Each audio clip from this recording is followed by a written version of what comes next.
क्या आपको प्रोड्यूसर कैसे मिल जाता? आपकी एक फिल्म अभी बन रही होती है और दूसरी आप अनाउंस भी कर देते हैं और उस पर काम भी शुरू, एक के बाद एक प्रोड्यूसर। हाउ? मैं बनी गाला में रहता हूँ। ओके, बनी गाला। बनी गाला, उसमें भी आते हैं। हर एक्टर जो होता है ना वो फिल्म करना चाहता है, फिर आप सदियों तक जिंदा रहते हो। सेक्टर हम जावेद इकबाल से बहुत बेहतर फिल्म है। Really? और विक्रांत मैसी जो है बहुत बड़ा एक्टर है, बहुत बड़ा एक्टर, लेकिन यासर सैन की परफॉर्मेंस विक्रांत से बहुत बेहतर है। मतलब वही ना, आटा गूंदे हुए हेल्दी हाँ, क्यों। बहुत अच्छा सवाल है ये। बड़ी कंट्रोवर्सीज मुझे बड़े लोगों ने लिखा, आपने क्या समझा हुआ है हमारे वकला खवातीन ऐसी होती हैं, फलानी होती हैं। टकसाली गेट सबने देखी हुई है। मैं भुट्टो साहब को बहुत आइडियलाइज करता था और बहुत ज़्यादा, मैं समझे कि एक छोटा सा नन्ना मुन्ना जाला था। इतना वक्त कैसे मिलता है अबू लहा? You are always making a film. Fawad Chaudhry साहब के दौर में हुआ कि हम पाकिस्तान फिल्म प्रोड्यूसर एसोसिएशन को इंडस्ट्री की बहाली के लिए 100 करोड़ रुपए देंगे। SOPs बने, उसके चीज़ें बनी। मतलब जिन्होंने फिल्म इंडस्ट्री को तबाह किया, आप उनको ही और पैसे दे रहे हैं। ठीक, अच्छा, अगर आप बनाए किसको लेंगे? अन्ना कैरेनिना के? मैं तो लेना चाहूँगा, वो काम नहीं करेंगे मेरे साथ। अस्सलाम वालेकुम and welcome to yet another exciting episode of say it all with Iffat Umar. हम जब भी इंडस्ट्री की प्रोग्रेस की बात करते हैं, हम जब फिल्मों में बात करते हैं, इसके इतने मसाइल होते हैं कि हमारी फिल्म इंडस्ट्री फ़रोग नहीं पा रही। लेकिन उसके बावजूद चंद ही ऐसे लोग हैं जो फिल्म बनाई जा रहे हैं, और उससे भी कम वो लोग हैं जो किसी आइडियलिज्म के तहत फिल्म डायरेक्ट भी कर रहे हैं, प्रोड्यूस भी कर रहे हैं और हिम्मत नहीं हार रहे। ना उनको इंडस्ट्री की तरफ से कोई हेल्प एज सच मिलती है, ना उन्हें गवर्नमेंट की तरफ से कोई हेल्प मिलती है, लेकिन वो एक के बाद एक फिल्म बना रहे हैं। और माशाल्लाह, मेरे ख्याल से कि जब से हम फिल्मों की रिवाइवल की बात कर रहे हैं, इस डायरेक्टर ने सबसे ज़्यादा फिल्में बनाई हैं और मुझे ये भी लगता है कि उन्होंने सबसे ज़्यादा एक्टर्स के साथ काम भी किया है। जब मैं उनका नाम लूँगी और उनसे थोड़ी सी बात होगी तो आप लोगों को समझ आ जाएगी कि ये तहमीद मैंने क्यों बांधी है। जी हाँ, मैं बात कर रही हूँ अबू लहा की। उनकी ज़िंदगी में यहाँ तक पहुँचने में बहुत सारी मिस्ट्रीज़ हैं।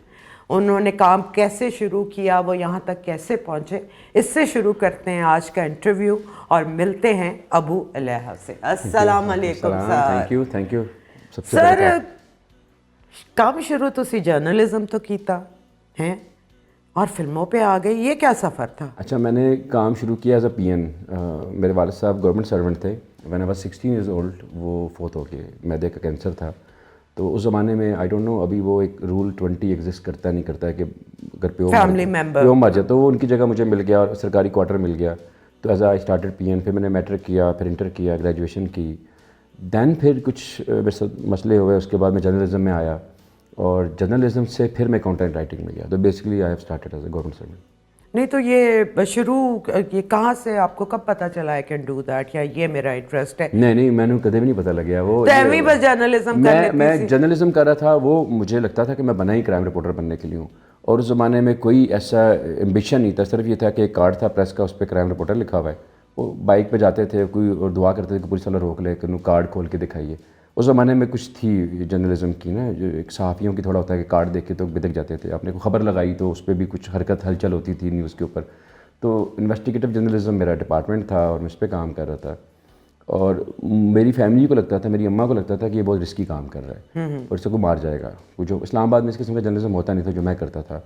लाइक कश्मीर कौंसल में करप्शन और या पुलिस के अंदर जो चीज़ें मैं हाईलाइट करता था डिफरेंट न्यूज़पेपर्स में। और उर्दू ज़ुबान के अंदर ये होता था कि अगर मैं एक ख़बर बहुत ही पोलाइटली भी वो कर रहा हूँ तो उसकी वो सुर्खियाँ ऐसी निकालते थे सब एडिटर चिंगारती हुई कि वो अगर किसी खिलाफ अपने खबर लगाई भी है तो उसका दिल करेगा पिस्तौल पकड़ो। और इतनी खिलाफ नहीं होती सी, हाँ, वो जितनी सनसनी फैला देते थे वो। तो जब मेरी वालदा को कैंसर हुआ, ब्रेस्ट कैंसर स्टेज 3 का, तो अम्मी ने ये शर्त रखी कि मैं अपना केमोथेरापी की सूरत में कराऊंगी कि अगर ये जो है ना मेरा हॉस्पिटल में साथ जाएगा, मतलब ये में साथ जाएगा। उनको पता था, she was very intelligent woman, कि ये अगर मेरे प्रोसेस में रोज़ मुझे हॉस्पिटल लेके जाएगा, केमो, शाम को इंजेक्शन, तो ये काम नहीं कर पाएगा जो कर रहा है। तो मैंने वहाँ से ब्रेक लिया 1 साल का। मैं अपनी वालदा की सर्जरी पूरी केमोथेरापी में रहा, उनके उसमें रहा। उस दौरान मुझे डॉक्टर ने बता दिया था कि आपकी वालदा के पास 1 साल से ज़्यादा नहीं है। तो मैं बहुत ज़्यादा फ्रस्ट्रेटेड था, बहुत गुस्सा था। अब वो पेन भी नहीं था कि आप कुछ खबरें लगा के किसी की बैंड बजा दें और फ्रस्ट्रेशन निकालें। तो फेसबुक नया नया आया हुआ था। दैन मैं सोशल मीडिया पे आया और मैंने लिखना शुरू किया। और फिर वहाँ से और कुछ मैं फेसलेस था, कोई मुझे जानता भी नहीं था, सिर्फ एक नाम था मेरा, और उस नाम के ऊपर फिर वो कुछ उस ज़माने में कुछ कराची ऑपरेशन हो रहा था, कुछ पॉलिटिकल मामला थे, तो मैंने लिखना शुरू किया और वो विद नो टाइम, मतलब ट्विटर पे, फेसबुक पे, आई वॉज एवरीवेयर। आपको पता है कि मैं आपकी फ़ैन ट्विटर पे बनी थी, आई हैड नो आइडिया आप कौन है, मुझे नहीं पता था, हालांकि तब तक आप हमारी इंडस्ट्री में आपका नाम हो चुका हुआ था, बट बिकॉज मैं लाहौर में रहती हूँ और यंगस्टर्स को पता होता है, अब हमारे एज ग्रुप तक इतना पता भी नहीं चलता, पहुँचता ज़रा देर से है। So I use to always retweet you, और मुझे लगता था ये कौन है जो मेरी तरह की सोच रखता है, बिल्कुल जो मेरे दिल की आवाज़ है वो लिख देता है। मैं लिखता था, गालियाँ खाता था एस्टेब्लिशमेंट के ख़िलाफ़, जो भी बातें करता था, जो मुझे लगता था एक स्टांस है, बिल्कुल भी वो एंटी गवर्नमेंट या एंटी आर्मी या एंटी वो नहीं था। और उसके बाद फिर ये था कि उसमें कुछ लोग जो कराची के जो लोग थे मुझे फॉलो करने लग पड़े और वो दोस्त बन गए। जैसे आतिफ अली साहब एक टीवी डायरेक्टर हैं, गजाल नकवी आपा हैं, जी जी, फायजा इफ्तार हैं, ये बड़े अच्छे लोग थे। तो इन्होंने फॉलो, तो इन्होंने कहा कि तुम इतने अच्छे जो जुमले लिखते हो, मैंने कहा बहुत अच्छे, उन्होंने कहा तेरे जुमले इतने काट है, तू इसमें आओ। तो वो कहते हैं ना बांस पे चढ़ाना। तो मैं क्या होता था कि मेरे पास कहीं से पैसे आए हैं, तो मैं कराची आता था, सदर में एक सस्ता सा होटल पकड़ा और फिर मैं हर कंटेंट हाउस के चक्कर काटता था। मुझे लगता था कि मैं ड्रामा राइटर बन सकता हूँ, तो मैं सीरियल की देता था हर जगह। एक साल मेरी प्रैक्टिस रही। बीच में जब मैं 10 दिन के लिए आया हूँ और 2 दिन में मैंने सारे प्रोडक्शन हाउसेस में अपने आइडियाज़ हम टीवी में सब में ARY में दे दिए हैं और मुझे पता इसका कोई फ़ायदा होना नहीं है। तो फिर जो कुछ दोस्त बने हुए थे, जैसे फुरकान टी सिद्दीकी हैं, आतिफ भाई हैं, तो उनके ड्रामाओं के शूट पर मैं चला जाता था। तो इंस्टेड आपके डायरेक्टर का दोस्त आया और बैठ के मैं कहता यार मैं 5 दिन के लिए इधर हूँ, पैसे इतने हैं, अगर कोई डिपार्टमेंट खाली है तो मुझे यहाँ लगा दें। तो अभी रिसेंटली जो है मैं अभी सालम के नाम से फ़िल्म कर रहा हूँ, तो उसमें फरिया जबी आपा मेरे साथ काम कर रही हैं। तो वो कहती मैं पढ़ा, मैंने बड़ा मज़ा आया और मैंने कहा कि आपको पता है मैं आपके साथ पहले काम कर चुका हूँ। तो मैंने कहा अच्छा, नहीं तूने कौन सा ड्रामा डायरेक्ट किया, मुझे नहीं पता। तो मैंने कहा डायरेक्ट नहीं किया, मैं एक फ़लाँ ड्रामे के सेट पे मैं राइडर था, तो मैंने आपको खाना ला के दिया था फूड पांडा से। तो वो बड़ी शॉक्ड हुई। अच्छा, तो मैं जो पहली फ़िल्म कर रहा था जिसका मैंने बाद में बहुत ही बुरा खमियाजा भुगता, उसमें मतीरा मेरे साथ थी। तो मतीरा ने कहा कि आपको मैं कहा, तो मैंने कहा मैंने फ्रांस सिटकॉम के सेट पे आपके कपड़े प्रेस किए थे और वो गलत प्रेस हुए थे, आपने मुझे गालियाँ दी थी। तो मैंने हर डिपार्टमेंट में काम करता था, तो वो 1 साल में मेरा एक वो बन गया। अच्छा, उस ज़माने में एक बहुत ही प्यारे, आई डोंट नो आप उनसे वाकिफ़ नहीं होंगे, पॉलिटिकली आपने डेफिनेटली उनको फॉलो किया होगा, अली रज़ा आब्दी। जी जी, वो बहुत ही प्यारे हम्बल इंसान थे। उनका बिरयानी ऑफ द सीज़ था, तो हम जाके वहाँ शाम को बैठते थे, वहाँ जर्नलिस्ट भी आते थे। वहाँ पे जब मैं आया देखा हर आदमी फिल्म बना रहे, हर आदमी फिल्म बना रहा है। ये उस ज़माने में? हाँ, उस ज़माने में, नहीं कि वो हर आदमी जो है वो फिल्म मेकर्स आते थे, यंग और इस किस्म के लोग, कुछ पुराने पापी भी हैं। तो एक नेक्सस बन रहा है, 5-5, 6-6 लोगों के कार्टल बन रहे हैं, कोई राइटर है, कोई डायरेक्टर है, कोई एक्टर है। तो मैं भी बीच में कूद पड़ा कि मैं कहा मैं भी लिख। तो मैंने फिर पहली फिल्म लिखी और फिर एक सारा एक प्रोसेस हुआ। काफ़ी लंबी कहानी है, कट शॉर्ट ये है कि बहुत मुश्किल से मैंने अपनी पहली फिल्म बनाई। वो एक रिवेंज थ्रिलर थी और उस फिल्म क्योंकि पॉलिटिकल वो स्कफल चल रही थी, जिसको अब लोग कहते हैं आप लिखते क्यों नहीं है। तो उस ज़माने में दिस वाज व्हिच ईयर? जब बोल टीवी नया लॉन्च हुआ था, कराची ऑपरेशन एंड पे हो गया था, अल्ताफ़ भाई सैक हो गए थे। सो आमिर लियाकत साहब ने बोल टीवी पे 1 घंटे का प्रोग्राम किया मेरे अगेंस्ट। मैं अपनी फ़िल्म शूट कर चुका हूँ, मेरी पहली फिल्म है as a indie film maker, मैं बहुत एक्साइटेड हूँ। मेरी फिल्म में अकबर सुबहानी साहब हैं, मतीरा हैं, मज़े मज़े के लोग हैं, और उन्होंने 1 घंटे का प्रोग्राम किया। रिलीज़ के बाद? रिलीज़ से पहले, यानी कि अभी I was about to release the teaser of my film, तो उन्होंने एक शो, और बोल टीवी और आमिर लियाकत की जो फॉलोइंग थी, तो कल्ट फॉलोइंग थी, वो पीक पे थे, और 1 घंटे का प्रोग्राम और मेरी तस्वीर लगा के उन्होंने वो 5 इल्ज़ाम लगाए। नंबर 1, ये जो फिल्म है ये सानिया औरंगी टाउन के बैकड्रॉप में है। The movie is funded by Altaf Hussain और 10 करोड़ रुपया अली रज़ा आब्दी के थ्रू हिंदी अबू लिया साहब को मिला हुआ है। और ये फिल्म जो है कराची में पठानों और महाजरों को लड़ाने की साजिश है। और इस सारी बात को जो उन्होंने पूरा झूठ खड़ा था, अल्लाह उन्हें जन्नत बख्शे, उसको उन्होंने मेरी फिल्म का 1 लाइनर पढ़ के सुनाया प्रोग्राम में। उस 1 लाइनर में सिर्फ एक पॉइंट था कि फिल्म के हीरो का नाम सोलत था। उन्होंने कहा बेसिकली सोलत मिर्ज़ा की लव स्टोरी बताने जा रहा है 1986 के बैकड्रॉप में। अब ये इतने संजीदा इल्ज़ामात थे। और अगले दिन मैंने ट्वीट के ऊपर जाकर उनका शुक्रिया अदा किया कि मैंने कहा जी हमारी फिल्म को कोई जानता नहीं था, thanks to Aamir Liaquat everyone is talking about that film. तो मैंने कहा आमिर भाई बहुत बहुत शुक्रिया, अगर आपको मजीद भी कुछ सीन्स या कटिंग या फुटेज चाहिए हो जो आपके उसको, तो मैं इसको सीरियस नहीं ले रहा था, मुझे पता था कि मेरी फिल्म जुड़ी हुई है, तो मुझे पता है कि उसमें ऐसा कुछ है ही नहीं। तो आमिर लियाकत ने अगले दिन प्रोग्राम में बाकायदा अपॉलॉजीज़ की कि आई वॉज बला miss inform and all that. फिर ना सिर्फ अपॉलॉजी की बल्कि ट्विटर पे मेरे उस पोस्ट के नीचे कमेंट किया कि अबू लिया भाई आरफा हमारी फिल्म का नाम आरफा था, आरफा हमारी फिल्म है, आप जब चाहें मेरे प्रोग्राम में। लेकिन तब तक वो डैमेज डन हो चुकी थी। उसके 5 दिन बाद जो है मुझे उठा लिया गया। मैं सदर के एक होटल में था और 271 डेज़ आई वॉज डिटेन, 271 दिन। किसने उठाया था? जो सबको ले जाते हैं, ठीक है, नामालूम अफराद। अच्छा, नामालूम अफराद उठा के ले गए भाई लोग। और 271 दिन तक मेरी आंखों पे पट्टी थी और कोई नहीं जानता था। इंडस्ट्री में किसी ने इस बारे में बात नहीं की। ओवरऑल परसेप्शन ये फैला दिया गया उस ज़माने में, क्योंकि मैं एंटी पीटीआई था और एंटी जमात इस्लामी जो मैं लिखता था, मैं किसी के एंटी नहीं था। उनको लगता था कि हमारे जो हमें ठीक लगता है हम वही कमेंट्री करते हैं। क्योंकि जमात इस्लामी और पीटीआई का सोशल मीडिया बहुत स्ट्रांग था और वो उस वक्त प्रो थे। भी है। तो वो उस वक्त प्रो थे, तो उन्होंने पूरा एक नैरेटिव बिल्ड किया कि भाई इस नाम की फ़िल्म बनी नहीं थी और ये आदमी फ़िल्म के नाम पे बहुत से लोगों के पैसे लेके भाग गया। तो अब पूरी और दुनिया ही डिवाइड होगी। और जो हमारे एक्टर्स थे बेचारे, वो नए लोग थे। तकी अहमद था, सुकैना थी, अकबर सुबानी साहब थे, मतीन, इनकी कौन सुनता, बड़ा स्टार भी नहीं था मेरी फिल्म में। और ओवरऑल इंडस्ट्री के हिसाब से ये था कि कोई पेंडू आया था इस्लामाबाद से, एबटाबाद से, उसने कुछ चीज़ बनाई थी और हो सकता है बाकी ये आमिर लियाकत ठीक कह रहे हो। Aamir Liaquat was the most popular person on that time. तो 271 दिन में से 6 माह के बाद मुझे उन्होंने कहा कि हम आपको छोड़ रहे हैं। और फिर ये हुआ कि उन्होंने फिर नहीं छोड़ा मुझे। फिर उन्होंने बताया कि एक्चुअली आप जब 271 डेज़ के बाद उन्होंने मुझे रिलीज़ किया तो उन्होंने बताया कि हम आपको छोड़ना चाह रहे थे 6 माह के बाद, लेकिन इलेक्शन अनाउंस हो गई। तो ऑर्डर ये था कि हर वो आदमी जो एंटी इमरान खान है उसको आप प्लीज़ अभी होल्ड कर लें, इस इलेक्शन के बाद जीते। 18 की बात करें। हाँ, तो खान साहब क्योंकि आप बन चुके हैं प्राइम मिनिस्टर, अब हम आपको छोड़ रहे हैं। तो उन्होंने मुझे छोड़ा, मैं वापस आया और मैं अगर वो तस्वीर आप देखें सोशल मीडिया पे, तो मैं एक बिल्कुल हड्डियों का एक ढांचा था। आई वॉज लाइक 52 kg मेरा वज़न हो गया था। मैं वापस आया और मैं खुश था कि मैं ज़िंदा बच गया हूँ। And you were in Karachi in those days? 271 days just I was in Karachi. मुझे कराची एयरपोर्ट के पास छोड़ा गया था और वहाँ से फिर मैं घर पहुँचा था। Which is in Lahore? Islamabad. मैं बनी गाला में रहता हूँ। ओके, बनी गाला इस पर भी आते। तो अब ये हुआ कि मैं घर पहुँचा और 3 महीने मैंने अपने आप को रिकवर किया और 3 माह के बाद मैं फिर दोबारा वापस कराची आया। मैंने फिर से पूरा एक स्ट्रगल लड़ी और अब मेरे पे 2 इल्ज़ाम थे। पहले मैं एक स्ट्रगलर था, अब 2 इल्ज़ाम थे कि एक तो ये है कि इसकी फ़िल्म बैन है, कंट्रोवर्शियल है।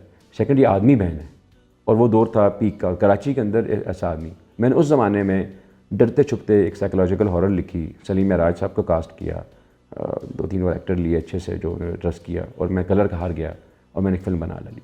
जब फिल्म रिलीज़ होने लगी तो पता लगा कि ये तो चुपके से इसने एक फ़िल्म और बना ली है और वो बहुत ही इंडी फिल्म थी, बहुत ही लो बजट की, यूट्यूब पे अवेलेबल है। और वो जब फिल्म लग गई तो उस वक्त तक कुछ कराची के अंदर कुछ जो बहुत पावरफुल ऑफिशियल्स थे वो उनकी ट्रांसफ़र पोस्टिंग हुई। तो मुझे बताया गया, जिन लोगों ने मुझे उठाया था, कि अब आप चाहें तो वो फिल्म रिलीज़ कर सकते हैं जो पहले बनाई। हाँ, लेकिन सिर्फ ये है कि एक तो नाम बदल लें, क्योंकि उस नाम को लिखें तो बहुत कुछ निकल के आता है, आपकी बदनामी हमारी भी है। सेकंड ये है कि आप प्लीज़ अपने प्रोटैगनिस्ट का नाम चेंज कर दें। तो हमने डबिंग में सोलत को शौकत कर दिया और 5-6। अब प्रॉब्लम क्या था कि वो फिल्म जब उन्होंने देखी, वो फिल्म बेसिकली एक लड़की की कहानी थी और एक बाप की कहानी थी और एक एंटागनिस्ट की कहानी थी। एक सिंपल एक रवायती कहानी होती है। लेकिन वो जब लड़की रोती थी वो कहते हैं लड़की ये रो रही है, उर्दू स्पीकिंग लड़की रो रही। और क्योंकि वो नैरेटिव ऐसा आमिर लियाकत साहब ने बना दिया था, महाजर वर्सेस पठान। सो एनीवे वो फिल्म भी लगी। जब तो मेरी पहली फिल्म जब रिलीज़ होगी तो वो एक इल्ज़ाम हट गया कि आदमी कंट्रोवर्शियल नहीं है। अगर होता तो ये फिल्म इसकी रिलीज़ ना होने देते। उसके 2 महीने बाद दूसरी फिल्म भी रिलीज़ होगी तो फिर ये हुआ कि भाई इसका तो फिल्म भी बैन नहीं थी। एंड देन फिर मेरी जर्नी स्टार्ट हो। सो अभी तक आप कितनी फिल्में बना चुके हैं माशाल्लाह? 16, जिनमें से 3 बैन है और एक फिल्म है जावेद इकबाल जो बैन है। ये फिल्म मैंने आपको बता दिया, आरफा, ये बैन है। और एक मेरी फिल्म है शनोगे के नाम से। किसके नाम? शनोगे। ओके। शनोगे कहते हैं पश्तो में सबज आंखों वाली। Okay. तो आपको याद होगा एक मोटरवे रेप इंसिडेंट हुआ था। तो उसके बाद जो एक स्टेटमेंट आई थी पुलिस ऑफिशियल की, बड़ी कंट्रोवर्शियल किस्म की, औरतें सफ़र करती हैं। तो उसके बैकड्रॉप में मैंने एक कहानी लिखी एक लड़की की जो बाइकर है और वो बलूचिस्तान जाती है और उसके साथ क्या होता है। एंड आइडिया वाज दैट कि एक लड़की स्मोकिंग करती है या बाइक अकेले चलाती है या आपको लाइसेंस नहीं देता टू रेप हर। और उस फिल्म को बैन किया और इस्लामाबाद सेंसर बोर्ड के जो एक बहुत ही रिस्पेक्टेड थे उन्होंने कहा कि ये फिल्म जो है ये पाकिस्तान में फाहशी को फैलाने की मुनज़्ज़म कोशिशों का हिस्सा है। और इस फिल्म से राइटर ने यह तासुर दिया है कि पाकिस्तान औरतों के लिए गैर महफूज मुल्क है। जब उन्होंने फिल्म को बैन किया उस एक महीने में 17 वाक़यात थे औरतों के साथ harassment और के, आपको rape पता ना जेंडर, हाँ जी। उस पे हमारा नंबर क्या आता है, हाँ हम जी। किस नंबर हाँ, पे तो हैं। और यह डिनाइल ही है चंद लोगों का जो कि हमें अपनी कमज़ोरियां एक्सेप्ट करके बेहतर करने की कोशिश नाकाम बना रहे। फिर जब मेरी जावेद इकबाल बैन हुई तो फिर मुझे बहुत गुस्सा था। मैंने कहा जिस किस्म का सिनेमा बाकी लोग बना रहे हैं वो मैं बना नहीं सकता हूँ, क्योंकि उसमें 2 बड़े नाम चाहिए, उसमें पैसा चाहिए। वो तो शादी की वीडियोस होती हाँ, है ना। क्या बात है, थैंक यू।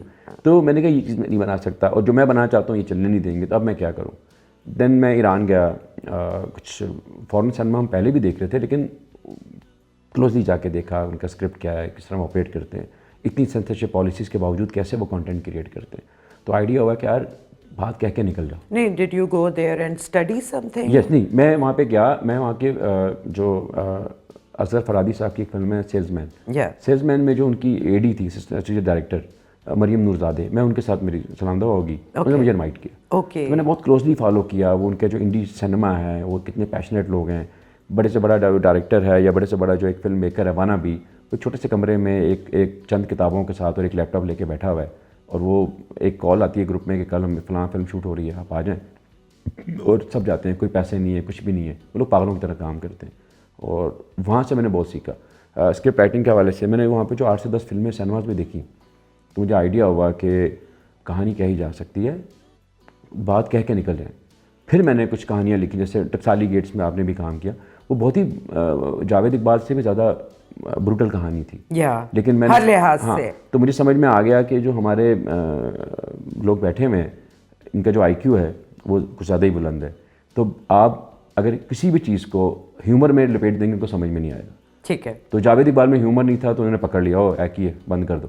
इस पर समझ ही नहीं आई, वो जुगतों पे हंसते रह गए कैरेक्टर्स की। और वो उन्होंने देखा कि जो आप हैं एज एक लॉयर जो हैं वो सिगरेट पी रही हैं, और एक पंजाबी में उसमें भी बड़ी कंट्रोवर्सीज, मुझे बड़े लोगों ने लिखा, आपने क्या समझा हुआ है हमारे वकला ख़वातीन ऐसी होती हैं, फलानी होती हैं, मतलब वही ना आटा गूंदे हुए हेल्दी हाँ, क्यों तो पॉइंट ये है, है हर कि बात पे कुछ ना किसी ने नहीं कुछ। देखा कि एक वकील जो है अगेंस्ट ऑल पूरे सिस्टम के खिलाफ खड़ी होती है एक रेप विक्टिम के साथ, उस पर कोई नहीं आएगा, Yeah. वो उस पर आएगा। लेकिन क्या ऐसी ख़वातीन हैं या नहीं है? मैं तो कुछ क्या कहते हैं विजनरी आदमी नहीं हूँ, मैं तो सिर्फ जाता हूँ और मैं जो ऑब्जर्व करता हूँ मैं उसको लेके आता हूँ। तो मैंने कहीं ना कहीं देखे होंगे ना लोग कि कैरेक्टर तराशा, फिर आपने जो उसमें हकीकत का रंग भरा, लोगों को समझ अभी नहीं आया, लेकिन अभी हुआ। जैसे मेरी लास्ट 4 फिल्में, लाइक शॉर्टकट है, जावेद इकबाल है, सुपर पंजाबी है, नॉर्मल सी फिल्में, कहीं ना कहीं कोई मैसेज देने की कोशिश की है, कोई लव लेता लव लेती मेहरबानी, अदरवाइज़ कुछ क्लियर नहीं है। मतलब आप सिर्फ इस साल अगर आप किसी भी ट्रेड एनालिस्ट से पूछें या किसी डिस्ट्रीब्यूटर से पूछें, तो वो आपको बताएगा कि सिर्फ एक फिल्म है पूरे 2026 में जिसने एक्चुअली अपने पैसे पूरे किए हैं, वो मेरी फिल्म है टकसाली गेट। अच्छा, उसकी 2 वजूहत, एक तो वो बहुत ही लो बजट लो बजट, मैं इसको नहीं कहता हूँ, लोगों को लगता है, क्योंकि लोगों को लगता है कि वो जिस बजट में फिल्म बनाते हैं वो नहीं, जो उसकी लुक थी आपने क्रिएट कर ली थी। उस मेहनत बहुत आपने मेहनत बहुत ज्यादा की, लेकिन एज सच इससे अच्छी हो सकती थी। हाँ, नहीं, वो कंफर्टेबली नहीं हो सका, उसके लिए आपने बहुत मेहनत की to create that look, because I was part of it. तो मुझे पता था कि बड़े मुश्किल से आपने बहुत तो मेरा ये अचीव की हाँ, वो तो look। मेरा ये मानना है कि हमारी जो पाकिस्तान की इंडस्ट्री है उसकी टोटल 55 सिनेमाज हैं, 110 एक्टिव स्क्रीन्स हैं जो फंक्शनल होती हैं छोटी ईद बड़ी ईद के ऊपर।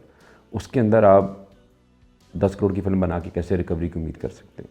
और फिर जो आप एक फेक पैराफर्नेलिया क्रिएट करते हैं कि हमारी फिल्म ने 20 करोड़ कमा लिया, 30 करोड़ कमा लिया, कोई इस पर बिलीव नहीं करता, पब्लिक भी बिलीव नहीं करती है, ऑडियंस पे हंसती है। तो कितना मुश्किल है रियल फिगर देना। सो टकसाली गेट ने पैसा बनाया, सुपर पंजाबी, शॉर्टकट, जावेद इकबाल जितने पैसों में बनी थी उससे ज़्यादा कुछ पैसों के साथ वो OTT पे बिक गई। अच्छा, मतलब इस वक्त इंडियन, जिस तरह हमारे नेटफ्लिक्स, अमेज़ॉन है, इस तरह पंजाबी जो सरदार कम्युनिटी है उनके 2 बहुत बड़े प्लेटफॉर्म हैं। एक चौपाल के नाम से है और दूसरा केबल 1 के नाम से है। दोनों, एक जो है UK बेस्ड है, एक कनाडा बेस्ड है।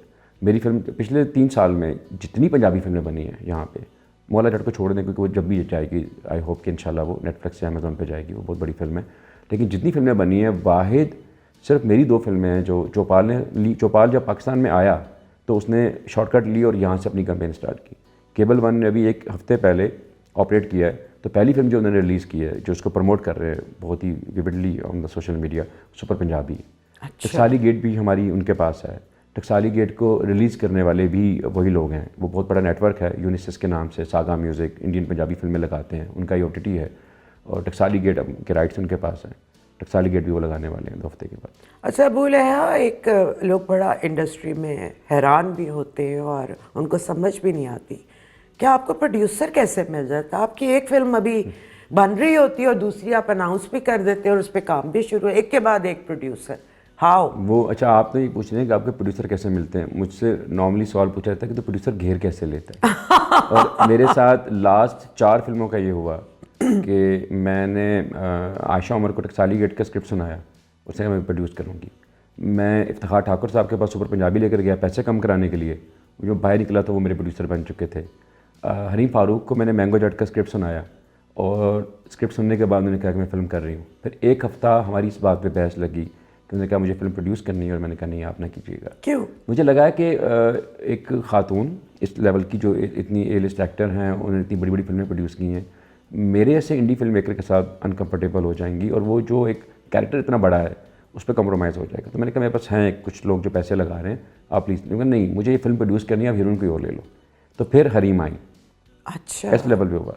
अभी जो एक फिल्म है लेकिन वही हीरोइन है। हाँ, मैंगो जट ने वो लीड कर रही है, लेकिन वो फिर हम एक और वो मुझे लगा वो इंसाफ नहीं, लेकिन हुआ फिर वही हुआ कि उसने जो हुआ, जो मुझे डर था वो बिल्कुल नहीं हुआ। उन्होंने अपने आप को जब वो सेट के ऊपर आई कम्प्लीटली स्विच ऑफ किया। एक उनका अकाउंटेंट था, एक प्रोडक्शन का आदमी था, वो देख रहा था चीज़ें। तो वो 100% एज एन एक्टर उन्होंने बहुत ही ज़बरदस्त काम किया। तो ये चल रहा है। अच्छा अबू लहया, हमारी इंडस्ट्री कहीं भी नहीं है, टू बी वेरी ऑनेस्ट, है ना। एम ही हम टामक तो यहाँ मार रहे हैं। थोड़े मसाइल बयान करें कि क्या वजह, जबकि सब कुछ ग्लोबल हो चुका है, अब हर ज़ुबान की फ़िल्म डब हो के हर जगह देखी जा रही है और हमारे सामने एग्जांपल्स हैं। अब नेटफ्लिक्स पे लगाएं तो मलयालम की फ़िल्में और ये सारी हम देख रहे हैं, बेहतरीन काम हो रहा है। कोरिया का काम देख रहे हैं। Why are we still struggling? और ना हमारा कोई स्क्रिप्ट वर्ल्ड स्टैंडर्ड्स के मुताबिक है, ना पिक्चराइजेशन है वर्ल्ड स्टैंडर्ड के मुताबिक, and to be very honest ना एक्टिंग है, बिकॉज हम अनलर्न ही नहीं कर रहे। Everywhere it's now about natural और हमारे यहाँ अभी भी ड्रामा है। देखिए 2 वजूहत है। एक तो ये कि आपकी जो इंडस्ट्री है वो फिल्म इंडस्ट्री तो हमारी है ही नहीं, हमारी जो इंडस्ट्री है ड्रामा इंडस्ट्री है। ड्रामा इंडस्ट्री का प्रॉब्लम क्या है कि समहाउ हर चीज़ खूबसूरत दिखानी है, आपने हर चीज़ खूबसूरत दिखानी है, एक्सपेरिमेंट नहीं करना। नो मैटर कि एज अ डायरेक्टर मैंने जितना बड़ा सीन क्रिएट कर दिया है, जैसे ही मैं अगले सीन पे जाने लगूंगा मेरे रेडी आएगा और कहेगा सर इसके क्लोजअप ले लें एक्टर्स के, क्योंकि हमने वो शॉट लगाने हैं, उसके बगैर वो टीवी के ऊपर चलेगा नहीं। टीवी जो इंडस्ट्री है वो उनके पास कुछ फार्मूलाज हैं, उन पर खड़ी हुई है। दानिश तैमूर मेरे फेवरेट एक्टर हैं, मिसाल के तौर पे दानिश तैमूर पिछले 20 ड्रामाज में एक जैसी एक्टिंग फरमा रहे हैं। मुझे लगता है कि वो कैपेबल है बहुत ही पावरफुल परफॉर्मेंस डिलीवर करने का, लेकिन आप उनसे पूछें वो कहेंगे कि भाई लोग मुझे इसी कैरेक्टर में देखना चाहते हैं। हमारा जो पूरा ड्रामा स्ट्रक्चर है वो क्लीशेस पे खड़ा है, यानी कि एक ड्रामा शुरू होता है, एक लड़की उतरती है जीन्स में वेस्टर्न में, गाड़ी आके ब्रेक लगाती है, वो बाहर निकलती है, म्यूजिक बजता है, तो आपने स्टैब्लिश करते हैं कि ये लड़की वैम्प है, ये नेगेटिव कैरेक्टर है, ये इसने तलाक़ें करवानी, ये तलाक़ें कराने का जो टास्क है हमने इसको दे दिया है। और अब पहले शॉट में एक लड़की अपने घर के अंदर हल्की सी लाइट आ रही है चेहरे के ऊपर और वो नमाज़ पढ़ के उसने सलाम फेरा है, तो सलाम फेरा और आपने स्टैब्लिश कर दिया कि भाईजान ये शरीफ लड़की है हमारी, इसकी तलाक होनी है और इसके सच पर सारे जुल्म हमने करने। तो ये जो क्लीशेज़ है ना, ये इसने बर्बाद किया। सिनेमा जो है वो एलिमेंट ऑफ सरप्राइज़ का है। सबसे बिगेस्ट एग्जांपल तो नहीं कहूँगा, लेकिन मतलब मेरा सिनेमा उठा के देख लें, आयशा उमर जो हैं वो खूबसूरत के नाम से लोग, टकसाली गेट में आप देख लें उनको, आपका जो पूरा ऑरा है you know that social media पे जो आपका पूरा एक पेज 3 है, पूरा पेज 3 था, ठीक है। इतना बड़ा शौक था इवन फेमिनिस्ट के लिए भी कि एक वकील, और वो एक सिगरेट भी उसको जब वो आवाज़ लगती है कि आपको वो कॉल टाइम आ गया, तो सिगरेट भी वो 4 कश लगा के उसको रखती है। ये मैंने आपको नहीं बताया, ये आपके मैनरिज्म नुआंसेस आपने खुद से रखे और बहुत कमाल के थे। बस आपने मुझे कोड ड्रामा नहीं दिया। नहीं, हाँ, तो वो इतना मज़े का था, ठीक है। प्यो तेरा मरासी है, वो जो मेरे जो स्क्रिप्ट, आप यकीन करें मैंने इतना काम किया हुआ है, लेकिन सबसे ज़्यादा लोग मुझसे इसी की बात करते हैं, हालांकि क्या 2 दिन का काम था मेरा। हाँ, लेकिन वो Wherever I go, टकसाली गेट सबने देखी हुई है और सब मुझे कहते हैं जी मज़ा आ गया आपका वो सीन देख। मैं अभी जब मैंने यासिर हुसैन को लिया तो सब लोगों ने मजाक उड़ाया, क्योंकि यार Yasir Hussain as a serial killer, मतलब उसका जो बेस्ट काम था वो था वजाद भाई की फिल्में थी 2, हकले का character, comic timing Oh, he is too good. उसने कहा सीरियल किलर उससे नफरत कैसे कराओगे लोगों के। एंड यासर हुसैन आया पिम्प के रोल में, अभी आप देख लें इसके अंदर क्या मोतियों की तरह fit He's a good actor. What a great actor he is, and a human being. लेकिन अभी वो जो विक्रांत मैसी की फिल्म आई जब, क्या नाम था उसका, सेक्टर समथिंग, आई स्वेयर मैंने कहा मैंने अब देखनी है, मैंने, क्योंकि वो तो फर्स्ट सम दो वो उनका अपना एक वाकया था जिस पे उन्होंने ये बनाई थी, बट इतनी ज़्यादा उसमें सिमिलैरिटी थी कि मेरा दिल किया कि यार हमारी जो बनी है मैं देखूं। याद है मैंने आपको मैसेज भी किया था कि मैं कहीं देख सकती हूँ कोई ऐसा, तो आपने कहा नहीं यार वो प्रोड्यूसर के पास है। मैं आपको ऑनेस्टली बताऊं, हर डिपार्टमेंट में सेक्टर हम जावेद इकबाल से बहुत बेहतर फिल्म है। really? और विक्रांत मैसी जो है बहुत बड़ा एक्टर है, बहुत बड़ा एक्टर, लेकिन यासर हुसैन की परफॉर्मेंस विक्रांत से बहुत बेहतर है। तो कोई क्या फ्यूचर है इस फिल्म का? जावेद इकबाल आई लगी जितने पैसों में थी उसने मुझे रिकग्निशन दी। पहली बात मेरा नाम गया। कहाँ लगी थी वो? बहुत अच्छा सवाल। कराची में लगी, प्रीमियर हुआ, और प्रीमियर में सब जो जिसको मैं दिखाना चाहता था उन्होंने देख लिया। यासर हुसैन की वजह से, आयशा की वजह से पूरी इंडस्ट्री बस देयर। उसके अगले दिन हम लाहौर आ रहे थे तो फिल्म बैन कर दी पंजाब गवर्नमेंट ने। पंजाब ने बैन की तो इस्लामाबाद ने भी बैन कर दी। फिर दोबारा से फिर उसके बाद एक पूरी स्ट्रगल रही जो दोबारा हम फिल्म को लगा नहीं पाए। फिल्म चलेगी यूके एशियन फिल्म फेस्टिवल में, ब्रिटिश फिल्म इंस्टीट्यूट में लगी, एज एन ओपनिंग फिल्म लगी, और उन्होंने एहसान ये किया प्रोड्यूसर पे और हम पे कि उन्होंने 8 शहरों में रिलीज़ भी कर दी। Yasir was there, Ayesha Umar was there. Yasir Hussain को उस फिल्म के ऊपर बेस्ट एक्टर का अवार्ड मिला, मुझे बेस्ट डायरेक्टर का अवार्ड मिला, वो मेरे लिए बहुत बड़ा था। मुझे बताएं क्या वजह है, हम सच से इतना घबराते क्यों हैं? हम घबराते नहीं, हमें सच जो है ना अनकम्फर्टेबल कर देता है। मुझे लगता है कि वो एक मैं और आप जो हैं, जब हम पाकिस्तानी सिनेमा की बात करते हैं, मुझे लगता है कि आप अच्छे से अच्छा कंटेंट भी लेके चले जाएं, तो वो जो एक ट्रेलर और टीज़र आता है उसके ऊपर जो लाफिंग रिएक्ट आते हैं, सबसे पहले मुझे लगता है कि बहैसियत कौम हमने ये सीखा है कि हमने सबसे पहले अपने कंटेंट का मजाक उड़ाना है। सब लोग मजाक उड़ाते हैं। टकसाली गेट की भी तारीफ वो लोग करते हैं जिन्होंने फिल्म जाके देखी, अदरवाइज़ ट्रेलर पे जाके देखें तो दिल के लाइक्स कम है, लाफिंग रिएक्ट ज़्यादा है। आयशा उमर को लेके, आपके वार्डरोब को लेके, किसी चीज़ को लेके, मेहरबानों की या किसी एक गाली को लेके उन्होंने पूरा वो खड़ा कर दिया। तो ये एक मसला है। हमारे यहाँ एक चीज़ बड़ी क्लियर है कि इनको फिल्म बनानी नहीं आती, ये फिल्म के नाम पे ड्रामा बनाते हैं, जो शायद सही बात भी है। दूसरी बात यह है कि ये अगर अच्छी अटैम्प्ट भी करेंगे तो हम इसको एक्नॉलेज नहीं करेंगे, क्योंकि हमारे पास नेटफ्लिक्स का पासवर्ड मौजूद है और वहीं पे असल कंटेंट जो है वहाँ पे बन रहा है, इनसे नहीं बन सकता। हमारी बदकिस्मती ये है कि हम इंडी सिनेमा खड़ा नहीं कर पाए आज तक। ईरान की जो पूरी इंडी सिनेमा, ईरान को छोड़ दें, अभी आप इंडिया देख लें, उनका एक अपना अल्टरनेटिव। और इंडिया भी है। मैं आपको बिगेस्ट एग्जांपल देता हूँ, वो है सऊदी अरेबिया। 4 साल पहले लिबरेट हुआ। उन्होंने क्या किया, उन्होंने अपनी सऊदी फिल्म का बजट उठाया और उन्होंने अपना एक सऊदी फिल्म कमीशन बनाया, उन्होंने फॉर फिल्म फंडिंग दी, रेड सी फिल्म फेस्टिवल लिया। लोगों को नज़र आ रहा है कि अभी कि वो पूरा हॉलीवुड उठा के, बॉलीवुड उठा के अपने पास लेके जा रहे हैं, उनके पास पैसे की पावर है। आपको अंदाज़ा नहीं है कि वो किस किस्म की फ़िल्मों पे इन्वेस्ट कर रहे हैं। 50 लाख रुपए की उन्होंने एक फ़िल्म बनाई, जिसका फिल्म का नाम है 4 सिस्टर्स। प्लीज़ आप देखिएगा। 4 सिस्टर्स जो है वो एक सच्ची कहानी है, एक लेबनीज़ माँ की, जिसकी 4 बेटियों में से 2 बेटियाँ दाइश में चली जहाद में, और उसके बाद उन बेटियों के साथ क्या हुआ। वो दोनों बेटियाँ इस वक्त मिस्र में किसी जेल में कैद हैं। वो तो हिला देने वाली डॉक्यूमेंट्री है। आप हिल जाते हैं उसको देख के, आपके आंसू नहीं रुकते हैं, और वो इतना ब्रूटल कंटेंट है और वो आप सोच भी नहीं सकते हैं कि, और आप कहते हैं कि ये film Saudi documentary, it's a feature film, लेकिन वो उसको मतलब एक फिल्म मेकर है जो उस माँ को और 2 बेटियों को लेके उस पर एक डॉक्यूमेंट्री बना रही है। उन्होंने उसको पूरी फिल्म बना दी। It's a very beautiful concept. इसके अलावा जो 8 से 10 फिल्में इस बार उन्होंने फेंकी हैं, उन्होंने पूरा एक 10 से 12 फिल्में फंड की सऊदी उसमें। और ऐसे मैं last year Saudi film conference में गया था और वहाँ पे दुनिया भर से एक्सपर्ट आए हुए थे और वो अपने लेक्चर्स दे रहे थे डिफरेंट डिपार्टमेंट्स के ऊपर, और सऊदी सुन रहे थे। इस साल आर्टिफिशियल इंटेलिजेंस और ब्रांड प्लेसमेंट ऑन फिल्म्स के ऊपर 2 सऊदी लड़कियाँ लेक्चर दे रही थी और सारे गोरे सुन रहे थे। 1 साल के अंदर ये उनकी इम्प्रूवमेंट है। आप उनका एक आलूरा फिल्म कमीशन के नाम से एक सेटअप है जिसके पास $1.8 बिलियन की फंडिंग है। उसमें उनकी जो हायरार्की है उसमें जर्मन्स हैं, ब्रिटिश हैं, और वो लोग हैं जो एक्चुअली कहीं ना कहीं हॉलीवुड के किसी न किसी प्रोडक्शन हाउस में काम कर चुके हैं। हमें प्रॉब्लम ये है कि हम उनका सिर्फ वो देख रहे हैं, जद्दा फेस्टिवल, किसी ने डांस कर लिया, किसी ने वो कर लिया, आपको अंदाज़ा नहीं है। मैं अभी होके आया, खुबर एक छोटा सा शहर है, खुबर के अंदर एक बहुत बड़ा टावर है, एक मॉल की तरह का, 8 मंजिला, वो लाइब्रेरी है। उस लाइब्रेरी में दुनिया की ऐसी मतलब कोई 1980 में किसी बंगाली ने कुछ लिखा था, वो भी वहाँ पे मौजूद है। बंगाली के अंदर भी वो चीज़ों भी है। और उनका सिस्टम ऐसा है कि अगर एक किताब आप ढूंढना चाहते हैं और नहीं मिल रही तो आप प्लीज़ मेंशन करवाएं, नेक्स्ट टाइम आएगा तो आपको मिलेगी।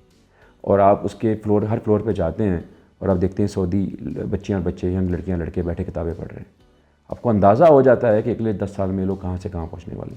तो सऊदी फिल्म इंडस्ट्री अगले 10 साल में there is a will there, ना? हाँ, यहाँ पे आप will ही इंडी नहीं। फिल्म, मैं आपको मिसाल देता हूँ। अभी इन्होंने कहा, फवाद चौधरी साहब के दौर में हुआ कि हम पाकिस्तान फिल्म प्रोड्यूसर एसोसिएशन को इंडस्ट्री की बहाली के लिए 100 करोड़ रुपए देंगे। SOPs बने, उसके चीज़ें बनी, मतलब जिन्होंने फिल्म इंडस्ट्री को तबाह किया, आप उनको ही और पैसे दे रहे हैं। ठीक है। उसके बाद फिर ये हुआ कि उसी मॉडल को, PTI के मॉडल को नून लीग ने as it is copy paste किया, एडवर्टाइज कर दिया। ठीक है। अब 100 करोड़ के जो शराइत हैं, वो शराइत इतनी मज़का खेज़ हैं।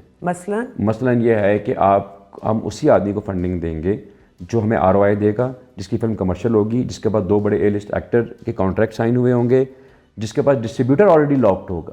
यानी कि अगर मैं हुमायूं सईद को अफोर्ड नहीं कर सकता हूँ तो मुझे फंडिंग नहीं मिलेगी, और कमर्शियल प्रोजेक्ट होने चाहिए। सो अब हो क्या रहा है कि नेम एनी चैनल, जिसका न्यूज़ चैनल है, तो उसके 5-5 लोगों ने फिल्म अप्लाई की हुई है और 5 को मिलेगा। एक सियासी रिश्वत के तौर पे आपने 100 करोड़ रुपए में आप 100 इंडी फिल्में बना सकते थे।